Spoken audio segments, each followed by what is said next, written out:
Kung seafood lover ka, baka ito na ang isang buong tray ng pagkain na hindi mo kayang tanggihan. Ito yung mga pagkain na talagang namimiss natin.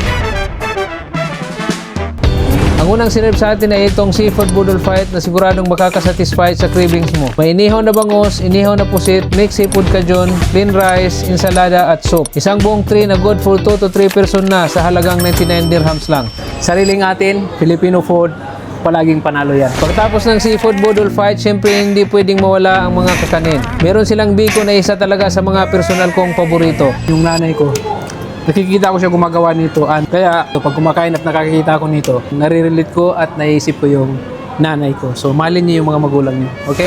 May tikoy manidi na slimy ang texture pero sakto sa balance ang tamis. Kasama rin ang sapin-sapin, cheesecake, puto kutsinta, puto ube at syempre hindi magpapauli ang paborito rin nating puto flan. Ang sarap! Uy!